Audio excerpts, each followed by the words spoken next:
Hey, welcome to a rewind episode of Leading Thriving Cities. Occasionally, we like to go back into the library and grab some interviews that we absolutely loved and present them to you again. So thank you for joining us on Leading Thriving Cities. Enjoy this episode. Hey everybody, welcome back to Leading Thriving Cities. This is our new show where we want to shine a spotlight on leadership in public service. We want to have deep conversations about sustainability and how we build a thriving future for our cities. My name is Chad Wright. I'm the founder of Forward Partners. Today we are joined by David Morgan. He is the city manager of the city of Georgetown, Texas, one of the fastest growing cities in America. He's been there for 8 years and has 26 years in public service. He has great insight for us for what it's like to lead a city that is growing so fast. There are so many challenges and complexities really inherent in that, and he's got some phenomenal insight in how to truly disconnect and the importance of learning how to do that in a 24/7 job. I cannot wait for you to see this interview.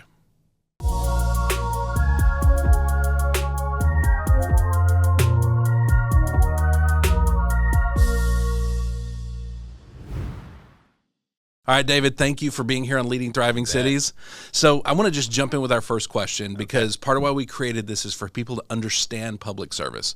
What's one thing you wish people understood about your job as city manager, leading a city like Georgetown that's, what is it, one of the rapidly fastest growing cities in America? City in the country, yes. Which is both a blessing and a curse at the same time. We were super excited to be number 8 on the list of the census until we found out they lowered the threshold to 20,000. Okay. So any city 20,000 and up, we're in that fastest growing city list.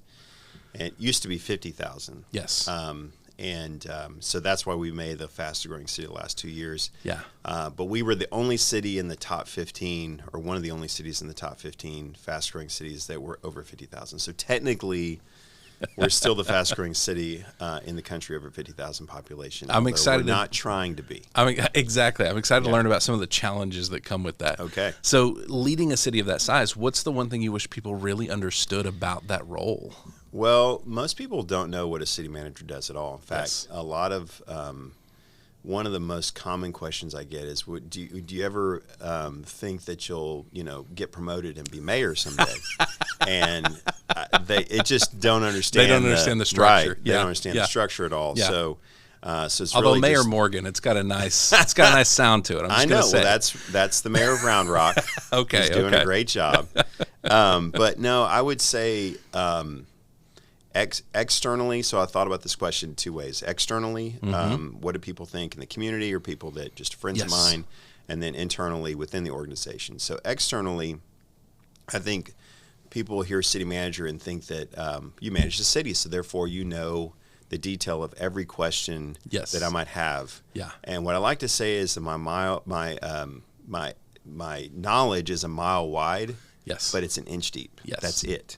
Yeah. So I can stand up, or I can talk about most, if not all, the pressing issues in our community. Mm-hmm. But if you get into the detail, so if someone has an issue with a code enforcement issue or a pothole or something like that they've been working with the city to get fixed, and I don't know there's some people that assume I know the answer to that. And then internally, I think what people don't appreciate, and I really didn't even appreciate this until I became a city manager after working in city management for 17 years, was how closely the city manager works with the council.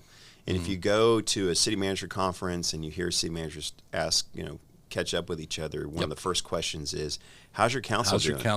How's your council? Because that really drives, your workload and work plan and kind of your stressors more than anything else. So I think those are probably the 2 things that would be helpful for more people to understand. With the external one, I think it's interesting that you said your knowledge is a mile wide and an inch deep, because then you have a layer of directors under you. That's right. That their knowledge is much deeper. It's much more comprehensive, right? And I've seen some city managers, I'm not sure if you've seen this, where they try to be the person that it is both a mile wide and a mile deep. And it becomes more than they can handle, but I'm not sure if they're fully aware of that. Did you ever wrestle with that, with trying to have all the answers?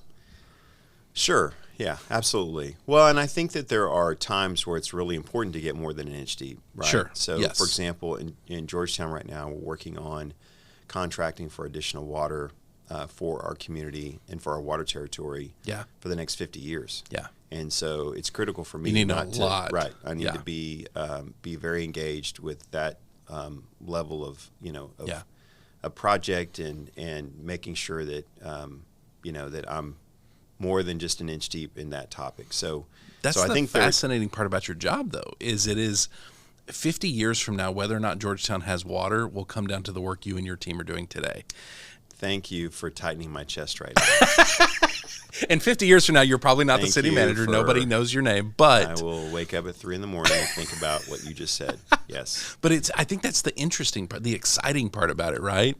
Is absolutely. you are setting the course of the future of the entire city, and there's a steadiness to that has to happen, right? Yeah, and I would say that's a lot of what I am reminded of that I need to do in my role is help connect people with that purpose, because I'm not the only one doing that. Actually, every person in the city of Georgetown is either working to make people's lives better today. Yes. So that's whether it's sustaining or saving or enhancing lives or supporting the people that do. Yeah. They're doing that every day, and there's a huge sense of purpose that you and gratitude and gratefulness you get to being a part of that. And every person that works in a city has that in common. Mm-hmm. But with Georgetown growing so fast, one of the things we talk about is we are also laying foundations for future generations. Yeah. And what kind of foundation are we laying? And that's not only something we talk about with our staff, but it's also something obviously our council is very focused on as well. Mm-hmm. And it's important that while we face the pressures today, we've got to make decisions that sometimes are unpopular to make sure that that the next several generations are benefiting from decisions that we're making today. Yeah. Yeah. How do you, one of the things you said there is you keep your people kind of connected to that larger purpose and that larger vision. What are some ways you effectively do that?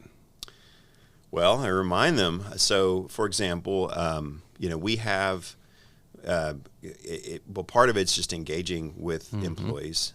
One of my favorite things we do, it's not the only thing we do, but my favorite things we do is we meet on a monthly basis for birthday lunches. Okay. So we, when I first started in 2015, I think the first week I was there, I got a stack of 100 and something birthday cards that I was signing for people I had no idea. Yes. I knew very few employees at that time. And it's hard with an organization of around 1,000 people to know everyone as well. Yeah. And so I just felt very impersonal. It felt very impersonal for me to sign these cards saying, "Hey, best wishes you for your birthday." That best I don't wishes, know. George. Right. Yeah. Who I've never met. Right. Exactly.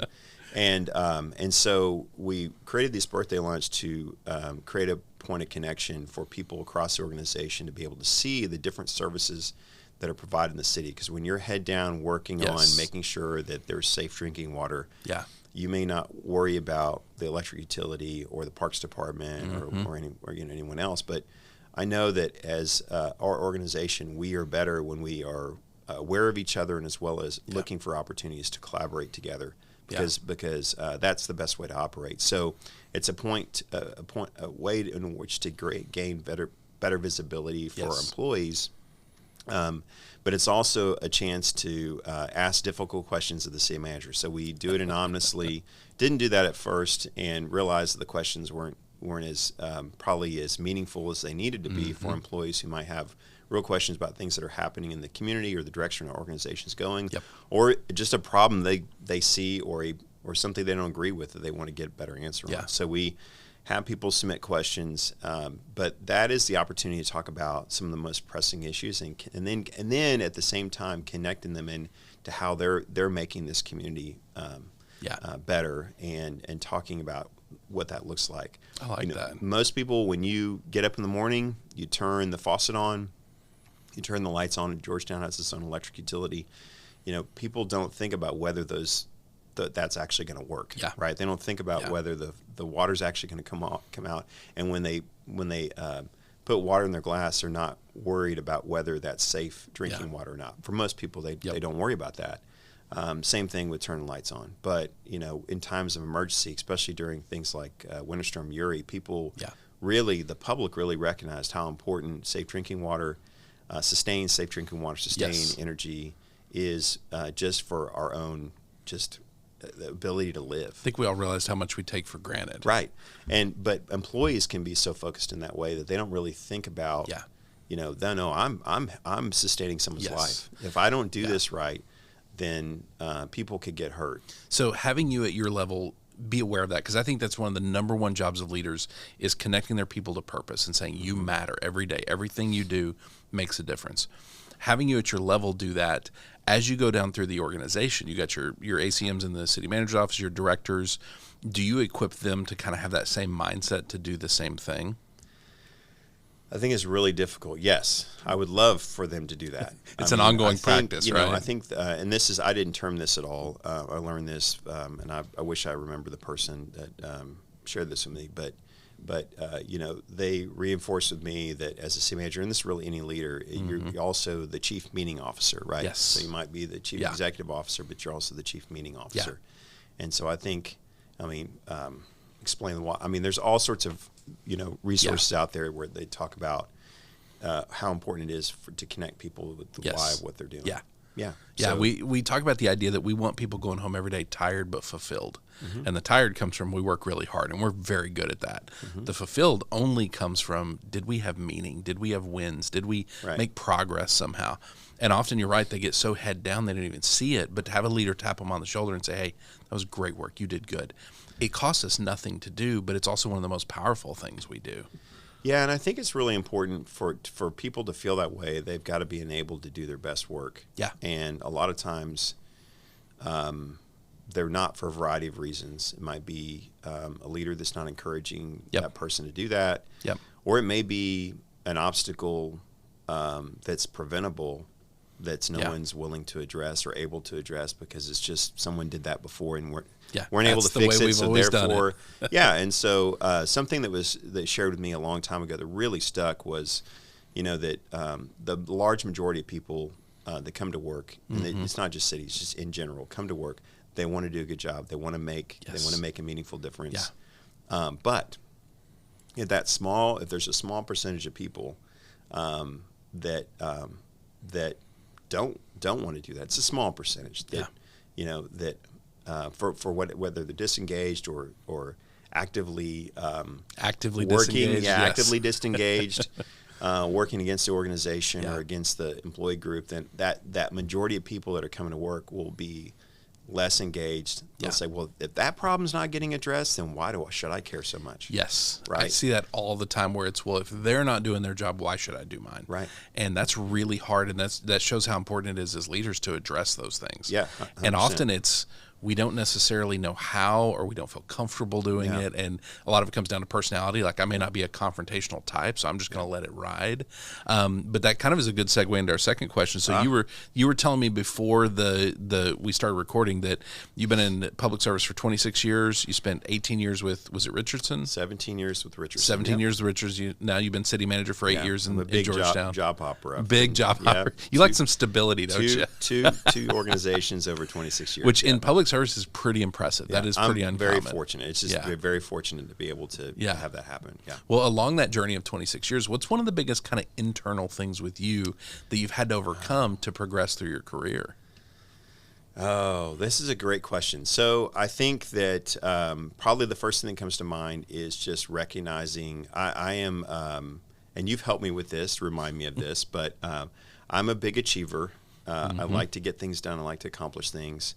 And but one of the things I've recognized throughout just growing as a leader is I really can't accomplish anything myself, and really need to focus on the team's success and the success of other people. Yeah. And went through a huge, for me, just a huge revelation of that, probably in my late 20s, recognizing that really for the work that I do to be successful, I really needed to invest in other people and help other people be successful more than focus on my own success. And so I'm continually reminded of that.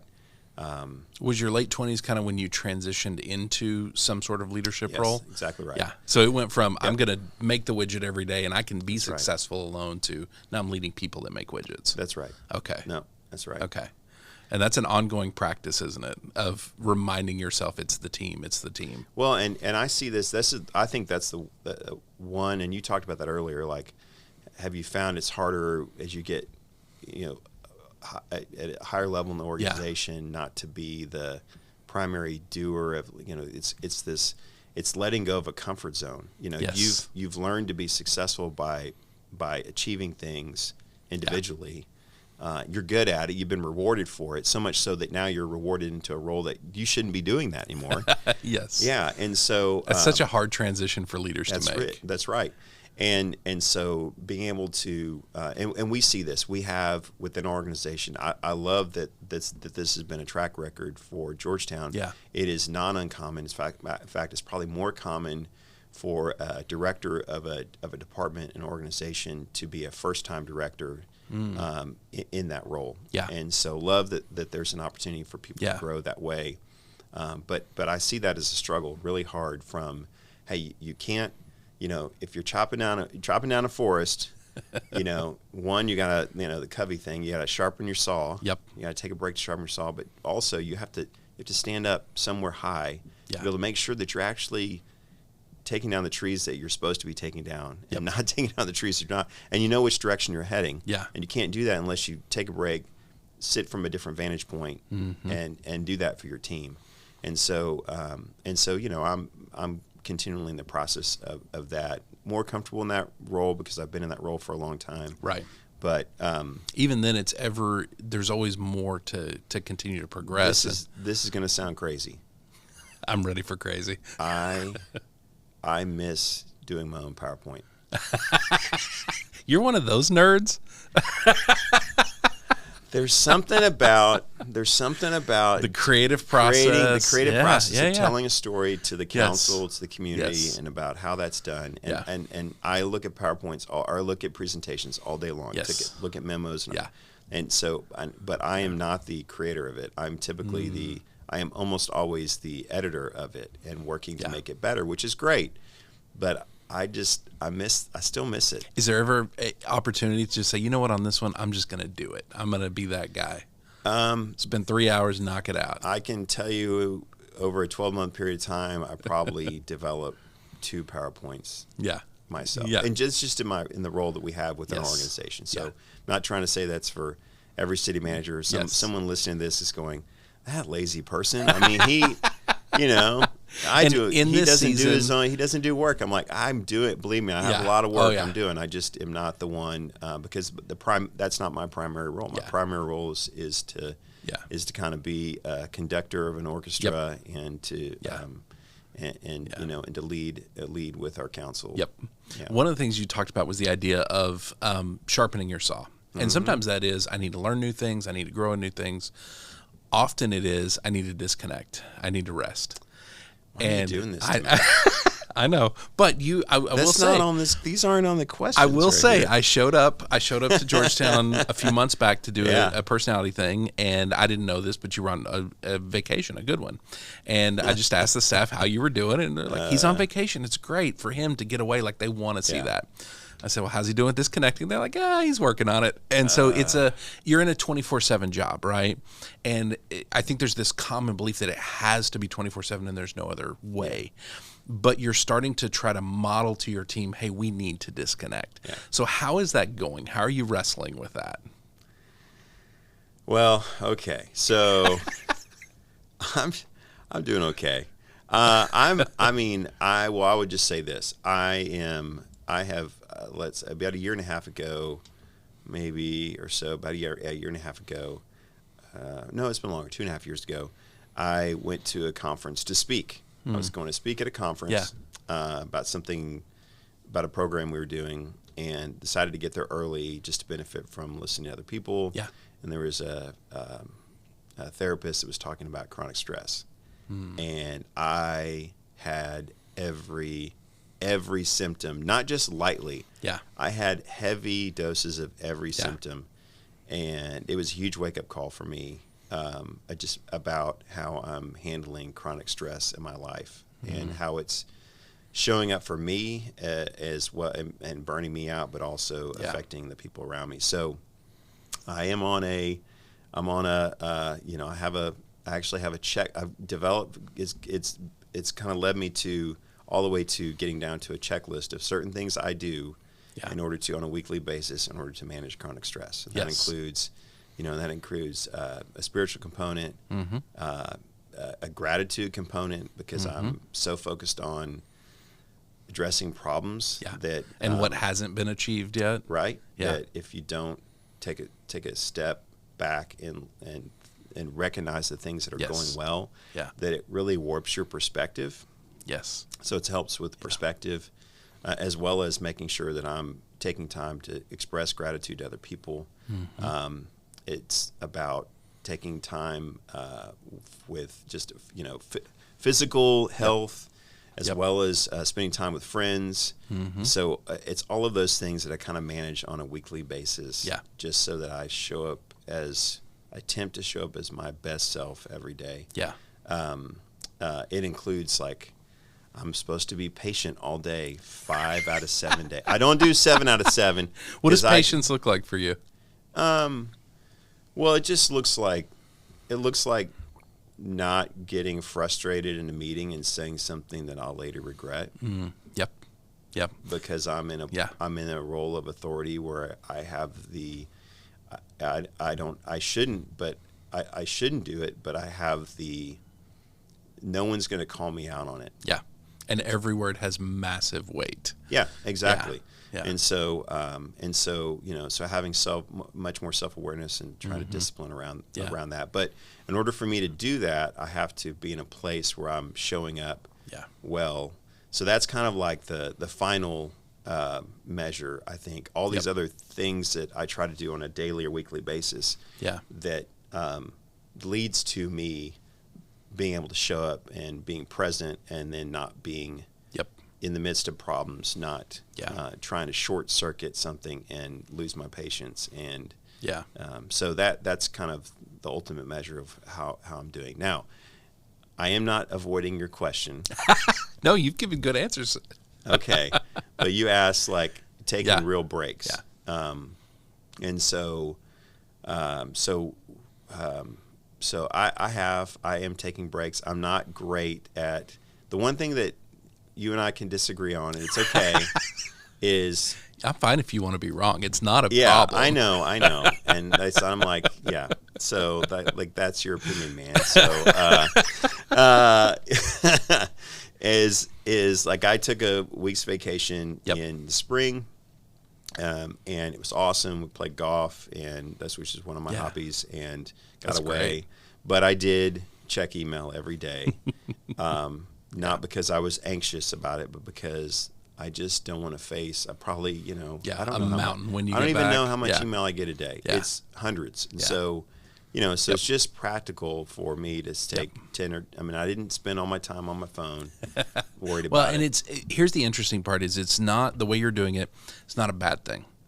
Because what you're doing, maybe without realizing it, is you're observing the natural rhythms on a daily, weekly basis that you need to observe to be healthy as you can be. Most people don't do those things. They don't rest on the weekends. They don't have intentional practices to orient themselves towards health. And then they rely on this week or 2 week vacation to be this magical restorative time for everything. And it's not built for that. It can't necessarily overcome all your bad habits, right? Yeah. It's like if you work out 5 days a week, but you also eat terribly 7 days a week, you're going to make no progress. Yeah. And so you're observing those small, in the moment things that are really going to make a big difference, more so than a week-long vacation. But taking extended time off is important. Yes. And I'm trying to do that. So so I am. You can hold me accountable to this. I'm having my 30th wedding anniversary next summer. Congratulations! Thank you. And I'm working towards taking 2.5 weeks off. And going somewhere. And I will be going somewhere where probably will not be checking email. So when is this? Things. Well, I haven't nailed down this. When is it roughly? It's going to be mid to late July. Mid to late July. So we can hold each other accountable because all right. Next July next August marks 20 years of owning a business. And I have not taken an extended break in 20 years. I've taken a couple weeks off here and there, but you got your own business. Like a sabbatical. Yeah, I know, but I want a sabbatical. I watch these people that are like, I take a sabbatical. I'm like, that sounds magical. And so I told my team a couple weeks ago, I'm like, hey, I really want to start planning for how we do this. Yeah. Because I can't, if I just disappeared for a month right now, it wouldn't be great. Yeah. But that's my goal for next July is I'm just gone for a month. All right. And so we'll hold each other We'll accountable. call each other every day and email each other on our sabbatic, on our Yes. trips I'll text you off. every day. Yeah, How's it yeah. going? Why the Yeah. hell are you looking at your phone right now? No, but so I will, and it's really the strength. So last summer we had to go to some pretty stringent water restrictions. Yeah. And I'd planned last summer was my 50th birthday, as well as my wife's 50th birthday. And for her 50th birthday, we went on a beach trip out of the country. Yeah. And it had been planned for a while, and we have canceled those trips in the past due to things happening in the city. Yeah. Yeah. And so I made this, pinky promise, whatever, all of it, all the promises that I would not cancel this. So lo and behold, literally a few days before we're leaving, it hits the fan with some water issues with demand and with, won't get into it other than just to say that some pretty hard decisions were going to have to be made over the next week. Yeah. And I was leaving and wouldn't be a part of those. And so That's scary. so I left. Yeah. And So as of today, Georgetown is still standing. yes, you're right. Okay. Yeah, And they have great water. decisions were being made. Okay. Great decisions were made while I was gone. Yep. And I felt at peace with the whole thing. So that's work I've been. That's not the result of just something snap my fingers and happen. It's something I've been really working hard to get to a place where I can feel that way. And it's an ongoing practice too, because it is like I find even in times like I rest pretty well. I still find times where we'll get in a season where we're working a lot of projects and I just get head down and even yesterday I said, I updated a couple of topics for an upcoming show this weekend, and Emily's response was, so you work this weekend, huh? And so like we've kind of built this atmosphere of we're caring for each other, make sure nobody is putting in too much, but even I have to be very intentional about it because it is so easy to veer off back into burnout without trying too hard. Now, I will say your work to trust your team, and this kind of goes back to something we talked about earlier, when you've got the city manager who tries to be a mile wide and a mile deep in everything, and they have their hand in every single thing, usually that is I don't necessarily trust my team, so I've got to make sure my hands are around everything. That city manager doesn't have the ability to leave and say, you know what, I trust y'all to make some great choices. And so you have very probably intentionally built out that team and developed them, and it allows you to do that. So that's been probably a long ongoing process, hasn't it? Yes. Yeah, absolutely. That is, but I think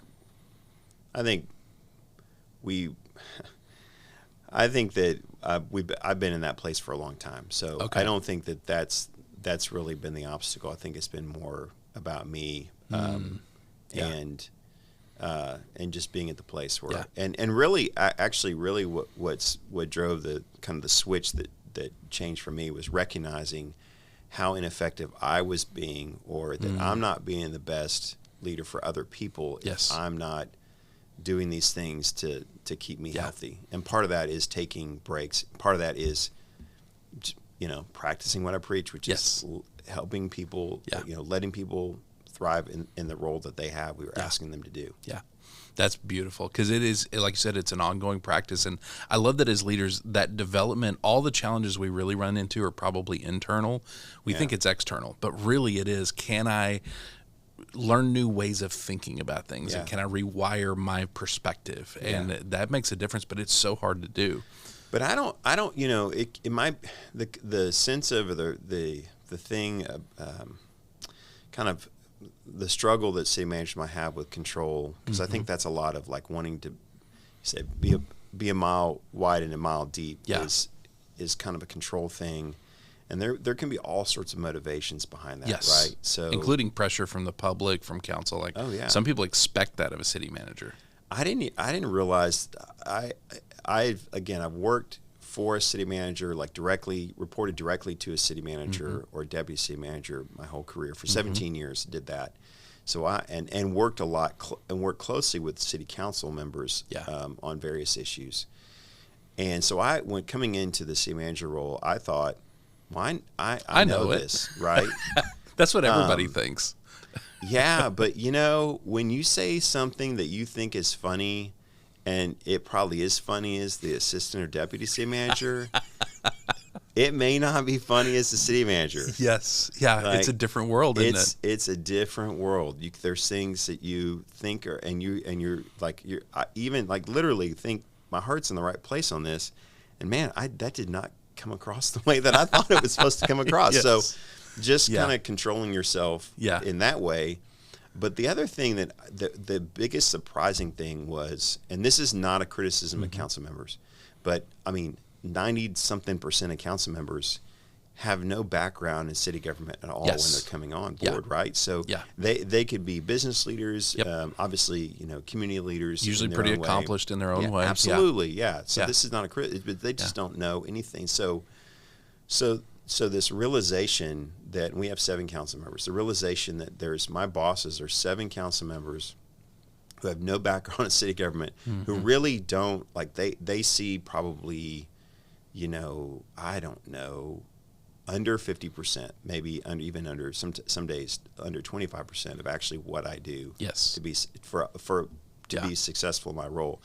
That they're the ones that on any given council meeting could have 4 of them decide, we're just ready for a new city manager. Yes. And then on top of that, you get this. You're on these listservs for articles where there every day there's an article about a city manager getting fired or leaving or whatever. Who's probably, by the way, doing a pretty good job. That's the thing that blows me away about this business is the politics gets involved, and you can go from I'm doing a great job to I'm unemployed in one day. And that's an interesting pressure that y'all have on you. And I love doing council retreats because I love getting to connect with them and say, look, I want you to walk out here fully understanding your role and the impact you have as leaders of this city on the staff. I also want you to understand that I feel for you because they are all, like I said, they're elected by different people for different reasons. And most of them don't have experience with city government, so they're having to learn really, really fast. They're not really given the tools to be an effective team, but everyone expects them to be an effective team. That's a recipe for disaster. And that's why I think the majority of city councils and city managers have trouble connecting and making that work because nobody really has the tools to be successful. But it sounds like you've navigated that potential problem really well over the last 8 years. Yes. No, and I've realized that, unpacking all that, realizing that, wow, there's some of this is driven, some of my anxiety or control is driven around, well, I wonder if this is the problem, this is the issue, this is the mistake that was made. This is the one. This is the one, right? And you can't live like that. So I've worked out of that, not being in that mentality. That's good. What's the mindset that helps you not get sucked into that? Because having enough problems happen where you're like, no, okay, you've survived enough. You're like, okay. Or something happened, something happened with some department, and you're working to solve it, and you're giving the council a heads up on it, and and you have ultimate accountability for all that. But the council, but by and large, it's not every council member, but by and large, council members understand, relatively understand your role, and they understand you can't control everything, and your job is to help make sure things go well. When problems do happen. There's a reason they call it city manager, not city controller. Right, exactly. So it's just experience and just also the recognition of that, you can't live in that mode, and it's not healthy to be there. So, But I think that for me, I've worked, and I haven't counted all the council members I've worked with, but I did for some reason count how many council members I've worked with in Georgetown, and it's been 18 council members over 9 years. So that's, I don't know where that is on the scale, but I have pretty good. I have been in a place for the last four or 5 years where there's not anyone that hired me that's on the council. Okay. So you've had to make that transition, building new relationships and casting vision and connection, right? Yeah, and you're starting from ground zero because, where they entered in the organization and the community is all the things that you worked on before that, that have allowed you to build trust and level of confidence with council members. You're not starting from zero. Yeah. So which is just the way that is. But I think it's really important for council members to really make sure that they know, and that's my job, is for them to know that, like, I work for them. Yep. But most of their decisions are only going to matter if there's 3 other people that agree with them. Yes. Right. Yeah. For me, Individually, they don't necessarily have power. It's them together. But it's important for them to know that I'm there. I will meet with them at least on a monthly basis, as long as they're willing to let me do that. Yep. And most of it's not about it's usually about things that are on their mind, things that they want to get accomplished, and me kind of talking with them about how they could get that done, or just kind of walking through the recognition that the majority council do not want to get that done. So how else can they helping deal with them that? Navigate that? But it's making sure that even if, because every council I've dealt with, there's at least one council member, if not more, that feel on the outs, with the rest of the council. Yeah. And so it's making sure that person understands that, like, just because they don't agree with what this individual person wants to do, doesn't mean I don't still, they're not, they matter to me just as much as any other. You see them as member. as a team together rather than all these individuals. As we talk about this, navigating council, navigating the pressures of the public, the pressures of everything that can go wrong in a rapidly growing city, it's highly complex. And I think one of the things you've hit on over and over again is really the version of you that shows up every day to deal with that complexity determines how you're going to do. Yeah. If you show up and you haven't been doing the practices of taking care of yourself, you're probably not going to handle any of that particularly well. That sounds overwhelming to me on a day if you're not taking care of yourself. That's probably a lot. And the goal is to stack up more days than not that feel like wins because you are taking care of yourself. Yep. So you've 26 years in public service. If you had to go back and talk to the version of you that was thinking about getting into it, you said your first job was getting coffee, and when an unhappy member of the public showed up, talking to them. If you had to go back and give advice to that person or somebody young today who's thinking about getting into public service, what advice would you give them to help them navigate that? Well, I'm obviously am biased in this because of my tenure with the organizations I've been in, but one of the things that you just recognize is, like, big projects, big things that happen that benefit the community typically don't happen overnight. Yes. And so I've seen over time that there's just a lot more mobility, and there's kind of, if someone stays in a role for a long period of time, it's almost it's just not as common as it used to be, if that makes sense. So I think what people in public service are missing out on, if they do move between cities a lot or in different roles, is they miss the payoff of being able to work on something and see the benefit that it can have in the community in which they're working and maybe in likely living. And that to me is one of the best parts of the job. Yes, is seeing something to fruition. I mean, I worked on it was years ago, and it was in Richardson, but we worked on it ultimately was a parks project. It was this hardwood forest in the middle of the DFW area, in a very dense developed area that was privately owned. It was going to be pretty much the forest was going to be taken down for apartments. And we worked on this really complex project with multiple departments, and then the property owner to ultimately structure a purchase of it to where we're now the city of Richardson owns it, and they're the fourth owners of that land in the history of, at least as far as back as we know, and we're going back to the Native Americans, and those are the first owners of the property. So. And it's this hardwood forest going to be preserved for people to enjoy for generations, decades in the future. But that took multiple years to get that done. Yes. So if I were not in that role for that period of time, I mean, you just don't get to see the benefit of that. That's one of those things you can point to and say, okay, there's a generational difference there. And I think a lot of what I'm hearing, because there's our careers where we can get really impatient, right? Am I advancing fast enough? Am I getting raises fast enough? Is my title growing fast enough? But to stop and deploy the patience you were talking about earlier, to say, hey, why am I in this? Am I in this for the money, for the title, for the promotion? Or am I in this for impact? Am I in this for the fact that people are going to be walking through that forest enjoying it 100 years from now because you were patient and the effort was put in? Like, I think that is really interesting. And I'm curious the mindset of people when they get into public service, like how much do y'all talk about, hey, patience? This is a job that involves patience. Yeah, I think that's a hard thing to sell because because it sounds like a guy with gray hair who's from a different age. It's all in how you sell it, man. I know, but it's hard for me to say that. Say, hey, back in my day, So it is. But as I'm thinking about these kids coming into public service, because I work with people usually at your level, director level. I don't get to work with the people on the front line, and I really want to do more of that. Because as humans, we are all designed to want to be a part of something bigger than ourselves. Right.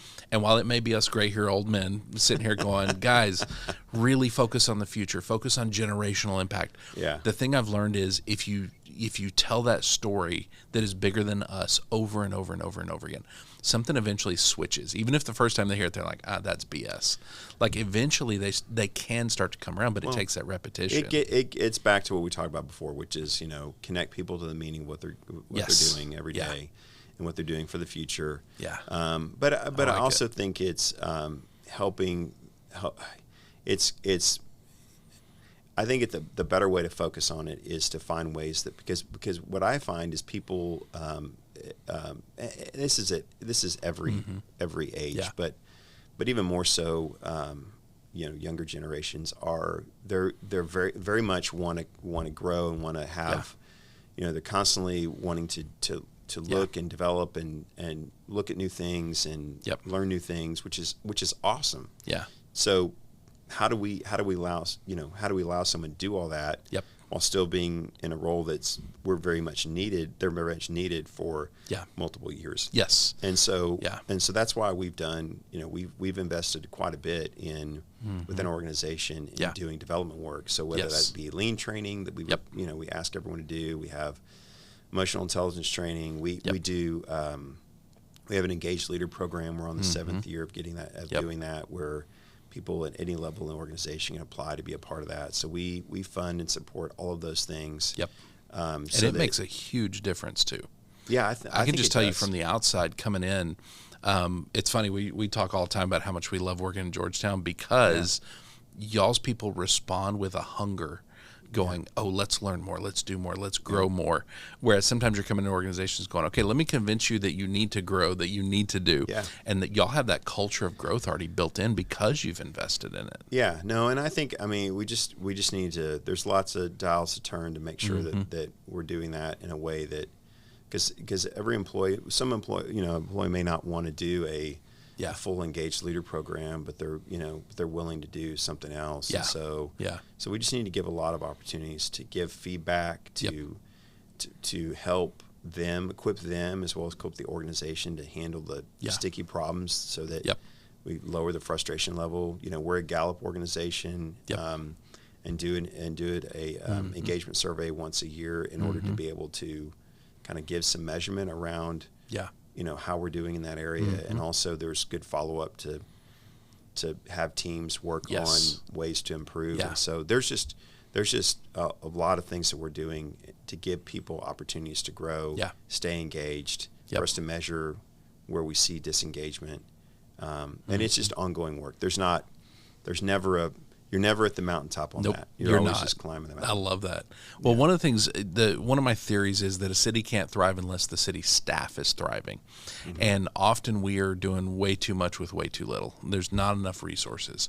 So what are some things, we want to kind of have a conversation with all of our guests about what do cities need to completely rethink? What does public service need to rethink in order to help our staffs thrive in the future? So I'm looking down my notes because I wanted to make sure I'm thoughtful in that. I think this is one of the most important questions we wrestle with. Well, and you're getting to what I would want. One of the things is there creating in limited budgets is very hard. In fact, I've gone through numerous rounds and years of cutting budgets in order to meet, constrained environment and deal with the constrained environment. And it is super tempting, and I've done it myself, is to cut training and development. Yeah. And there may be ways in which you can do that on a temporary basis, but I think that it's really short-sighted to do that. Find other ways to cut. Yeah. To me, so I think just making sure, just all the things we were talking about in terms of having opportunities for people to grow internally and externally. Commitment to that is extremely important, and that's an important thing to rethink. In a constrained environment. I like that. Also, I think that there's just this there's an easy button criticism that people can make about bureaucrats, and people feel that, employees feel that, so it's resisting that and doing things that to reward and express thanks and actually encourage rest. So we just had our employee and family picnic last week, to where we closed down as many operations as we could, and invited people and their families out, so we could personally thank them and have a fun afternoon. I can tell you, 30 years ago, 20 years ago, that would have not been acceptable at all. At all. In fact, I still get the nervous twinge, like, okay, are we going to have someone who says, I've got to get a building permit on Friday afternoon? Why are y'all out really playing? You closed the offices one afternoon out of the entire year. The one day I needed it to get a permit. And so those things still kind of are concerning to me, but I think that prioritizing thanks and appreciation is really important, and something that needs to be, I think we're making progress on that, but that's a rethink. It's valuing the human side of things. Like you said, it's easy to kind of view the bureaucratic side of things. The reality is we're not robots, and y'all are not cogs in a machine. You're human beings trying to do a really hard job. And so I love that idea of let's prioritize that. Well, and I think that also one of the things, and this is one of the things I take more ownership than probably any other city employee, is helping encourage political stability within our community. Specifically within the city. I've said to council members, not recently, but I've said to council members in the past, when they've been really upset about something and they're ready to go like flamethrower on everything, in order to vent or express frustration or try and solve it. And what I like to say is, hey, no one wants to live next to that neighbor that fights in the front yard. Right. And so that's a great saying. I mean, like, and I'm not trying to, like, all I'm saying is that it's like, it is okay to disagree. It's okay to, but no one wants to be around that, and no one wants to, and translate that into an organization where that's the way I look at it is, family members are fighting in the front yard. And everybody's embarrassed by that, right? And so, and it's not productive. It doesn't achieve anything. And so that's what I work on with council. Well, we need to disagree. Y'all need to disagree. You need to, vehemently disagree on certain things. But how do you do that in the way that actually continues to maintain trust with each other?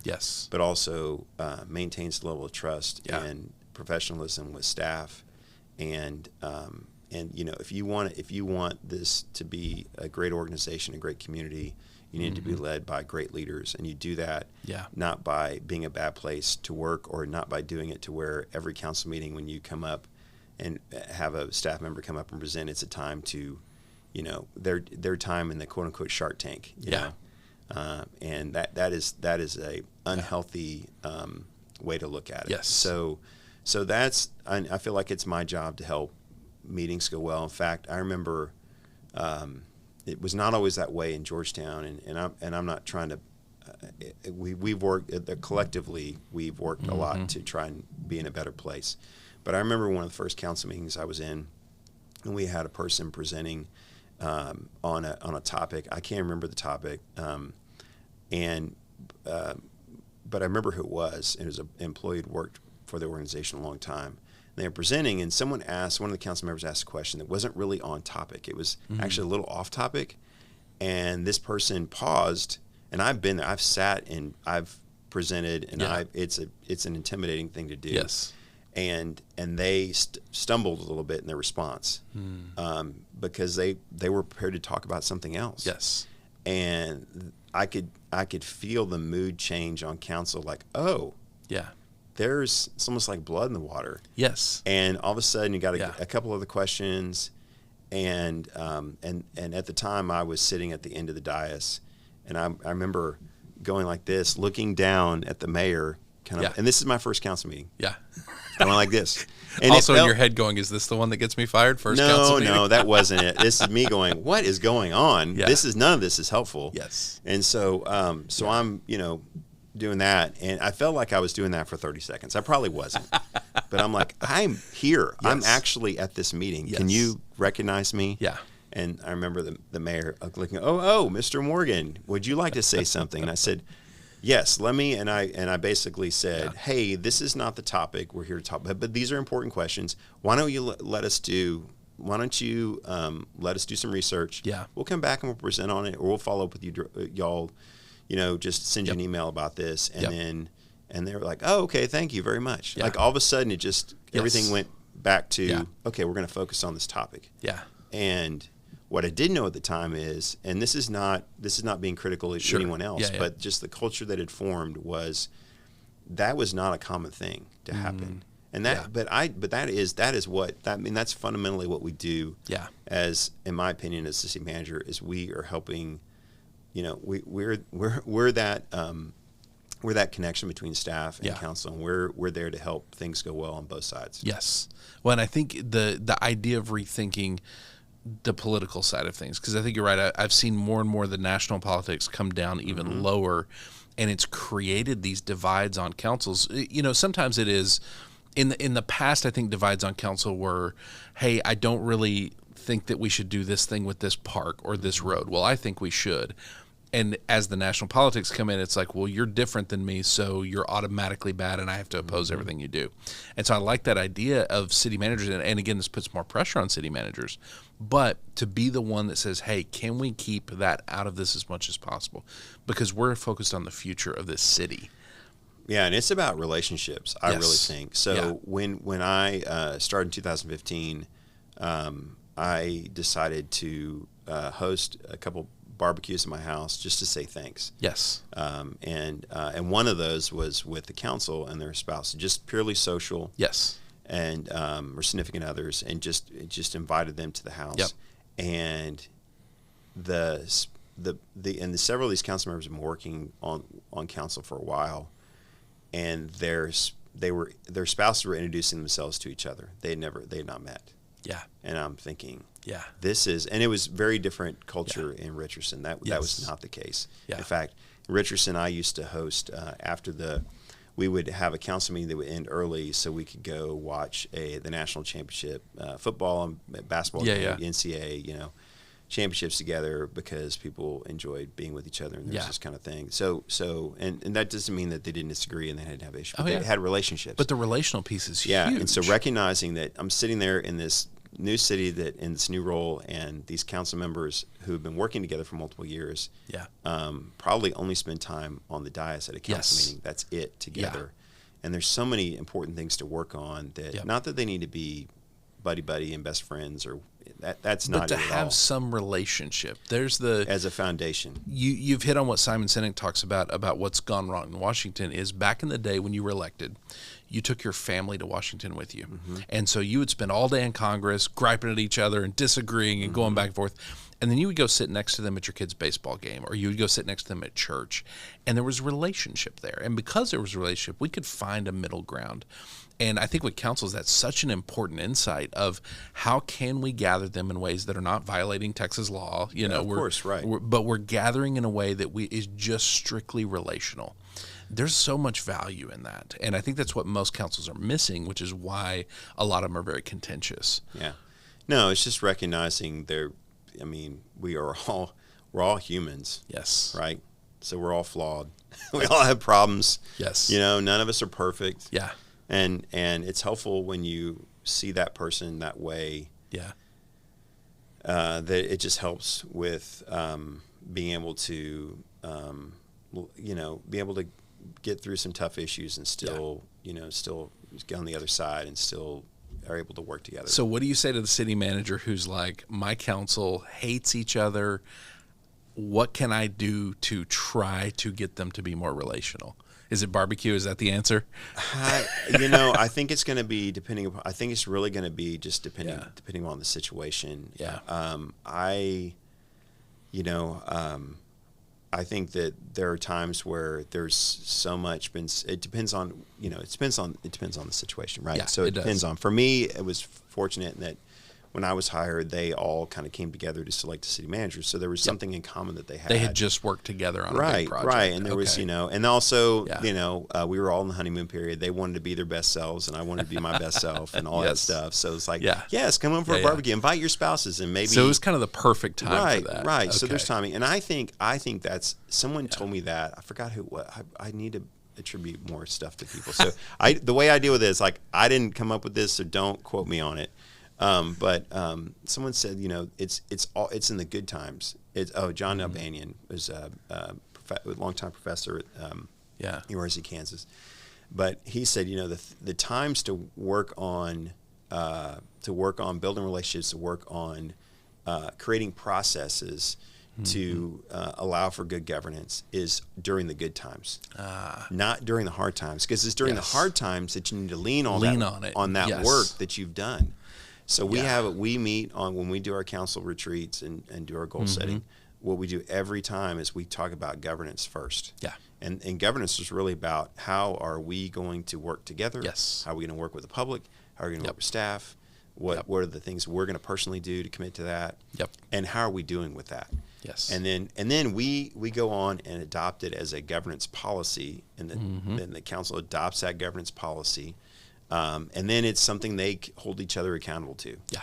So. Yeah, I love that. It doesn't always work well, but you have to at least have the lanes defined to know when somebody swerves outside the lane. Absolutely. We were doing a retreat the other day for a council, and I was like, you guys need a code word that says we have veered outside the lane. Yeah. And so they developed a code word for when someone has veered outside the lane. I'm not going to tell you what it is, but if they ever do it in a council meeting, you'll know, because it'll be really obvious. That's great. They'll laugh about that. But I think that's so important to focus on that way, and not all cities do that. But yeah, I mean, I know we haven't done this, but I know there have been some city councils that have actually and rotate it to have someone grade themselves on how they did during the council meeting. Okay. So at the end, they go, okay, now this is what we've said we're going to do. Yes. How well have we done that? There really has to be this base level of trust amongst the council to even respect what that person's going to say. Yeah. That's the trust that's built when we're breaking bread together, when we're having barbecue and we're just relaxing and our spouses are talking. That's right. That's maybe one of the most valuable things that I've heard on this show that we need to rethink, because that when a council is unified, not necessarily that they vote the same, but that they see themselves as a team together. It creates stability for the staff, and one of the number one things I see that causes staff stress is when council is, like I said, nobody wants to be next to the guy who's fighting in the front yard. When that happens publicly, it stresses the staff out. Absolutely. And so I think them being unified and stable, and how you can contribute to as city managers, that's a huge insight. Yeah, what I'd like to say is we get in bunker mode. Staff gets in bunker mode. Yes. They just get down in the bunker. They're going to get in defensive position. Yes. And how well are we going to do at serving the public, and what we talked about earlier about laying foundations for future generations. If all we're doing is just trying to survive 100%. And that's the thing. Bunker mode is survival mode, and survival mode is, can I make it through today? It is not, can I create the future? Yeah. And that's where I think your role as that buffer. Again, this requires you to be wildly healthy to be a good buffer there. Yeah. And I think that's where your health matters more than anything else to the success of the organization. No pressure, because thanks. that is such a massive. I'll show you some art we have that helps you understand this better. Yeah, but no pressure. No, I love the idea that coming on the show, y'all walk out just riddled with anxiety. No. Wasn't the intention, but we'll get there. Yeah. No, it's all good. Well, man, this has been an incredible conversation. Thank you so much for the insight. It sounds like you're really doing a great job in Georgetown, caring for the staff, establishing that culture. So I'm excited to see where you go from here. I'm just trying every day. I love it, man. Well, thank you so much. Yeah. Thank you. Thank you for joining us for Leading Thriving Cities.